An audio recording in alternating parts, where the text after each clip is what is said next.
You are watching Rahinijar TV with Ilama Sayyid Abdul Basit Bukhari. اعوذ باللہ من الشیطان الرجیم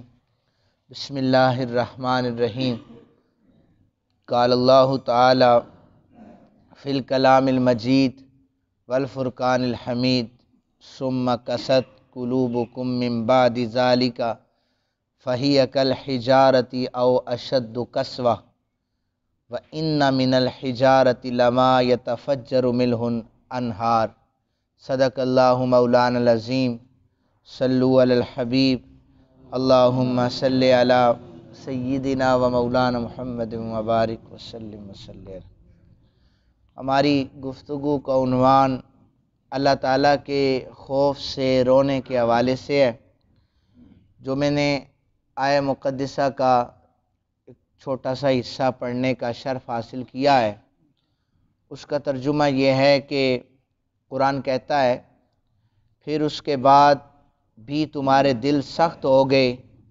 چنانچہ وہ سختی میں پتھروں جیسے ہو گئے،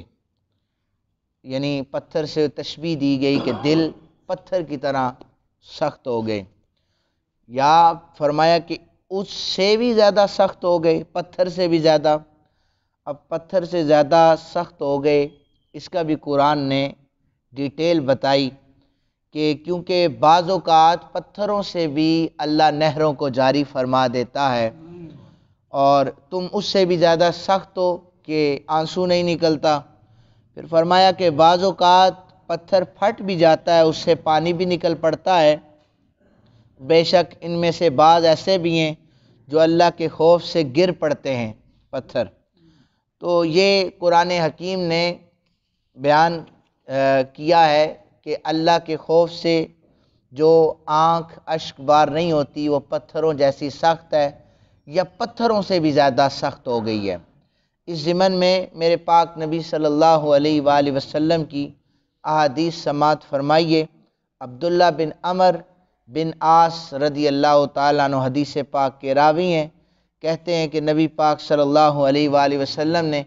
ایک مقام پر اپنے ہاتھوں کو بلند فرمایا اور دعا کی، اے اللہ میری امت، اے اللہ میری امت، اور آپ پر گریہ طاری ہو گیا، آپ کی آنکھوں سے آنسو سیل رواں ہو گئے۔ تو اللہ تعالیٰ نے فرمایا اے جبریل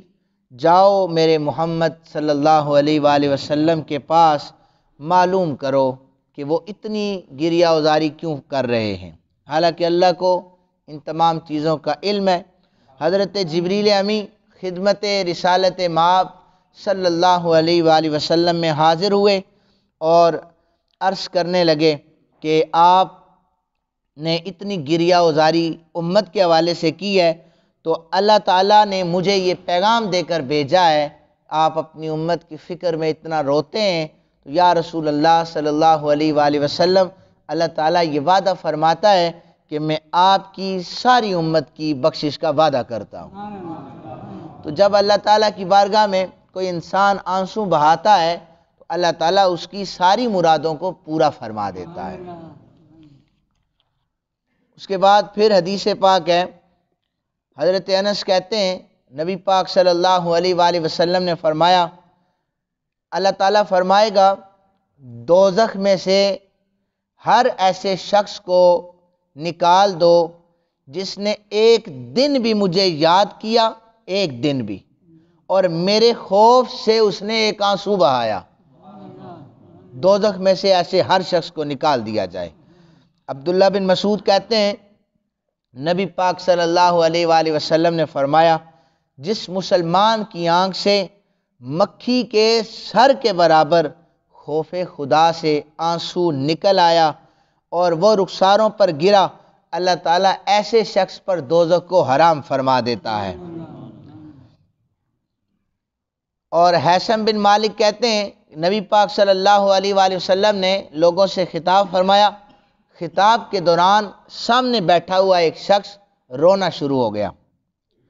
وہ حضور کی تقریر سن کے رو رہا تھا،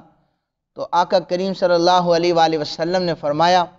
اگر آج تمہارے درمیان وہ تمام مومن موجود ہوتے جن کے گناہ پہاڑوں کے برابر ہو گئے تھے، تو تمہارے رونے کی وجہ سے اللہ تعالیٰ سب کی بخشش فرما دیتا۔ حضور نے فرمایا یہ میرا جو صحابی رو رہا ہے نا، اس کے رونے کے ساتھ ساتھ فرشتے بھی رو رہے، اور اس کا رونا اتنا کمال ہے کہ اگر گناہگار بیٹھے ہوتے سب کی بخشش ہو جاتی،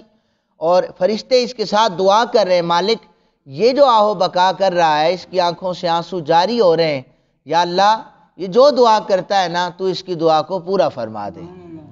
امام زین العابدین کعبۃ اللہ کا طواف ہو رہا تھا، تو اس وقت یہ واقعہ علماء کرام نے، ابن جوزی نے بھی لکھا ہے کہ کعبۃ اللہ کے طواف کے دوران ایک شخص گریہ وزاری کر رہا تھا، چیخ رہا تھا، مالک اس وقت تیری اس دھرتی پر مجھ سے بڑا کوئی گناہ گار نہیں ہے، میں سب سے بڑا گناہ گار ہوں، میری بخشش فرما دے۔ لوگ لبیک اللہم لبیک کی صدائیں لگا رہے تھے، لیکن اس کی آہو بکا سننے کے بعد سب رک گئے، تسبیحات کو بند کر دیا۔ طواف رک چکا تھا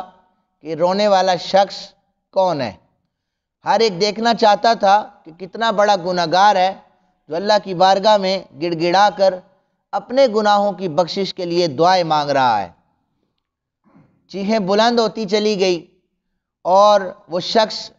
پکار پکار کر یہ کہہ رہے تھے، یا اللہ اس وقت تیری اس دھرتی پر بنائی ہوئی کائنات میں سب سے بڑا گناہ گار میں ہوں، مجھے بخش دے۔ لوگوں نے سہارا دیا، کندھے پہ ہاتھ رکھ کے، ہم بھی تیرے لیے دعا کریں گے، تیرا ایسا کون سا گناہ ہو گیا ہے جو اتنا رو رہا ہے۔ ایک چیخ بلند ہوئی، اور وہ جو نقاب پوش جو رو رہا تھا وہ زمین پر گر پڑے۔ لوگوں نے دیکھا چہرے سے نقاب اٹھا، تو وہ کوئی اور نہیں تھے، وہ امام زین العابدین رضی اللہ تعالیٰ عنہ تھے۔ یہ نبی پاک صلی اللہ علیہ وآلہ وسلم کے خاندان سے تعلق اولادیں حضرت امام حسین علیہ السلام کی، اور ان کو تو کنفرم حدیث سے پتا تھا کہ میرے جو بابا امام حسین ہیں وہ جنتی جوانوں کے سردار ہیں، میری اماں جنت کی عورتوں کی ملکہ ہیں، اور میرے جو نانا جان ہیں انہیں تو جنت کا سردار بنایا گیا ہے۔ تو مطلب یہ نہ روتے، پریشان ہونے کی انہیں ضرورت نہیں تھی، یہ تو سجدے میں ہی رہتے تھے، لیکن پھر بھی یہ رو رہے تھے۔ مالک یہ عاجزی کی مثال تھی کہ کوئی 2 نمازیں پڑھ کے یہ نہ کہے کہ اس کی ہاتھ میں بخشش کا سرٹیفکیٹ آ چکا ہے، نہیں، وہ عاجزی کرتے ہوئے اپنے اللہ سے استغفار کرتا رہے، جیسا امام زین العابدین نے کیا ہے۔ اللہ تعالیٰ سے دعا ہے، یا اللہ ہمیں ایسی آنکھ عطا فرما جو تیرے خوف سے اشک بار ہو جائے۔ وما علینا الا البلاغ۔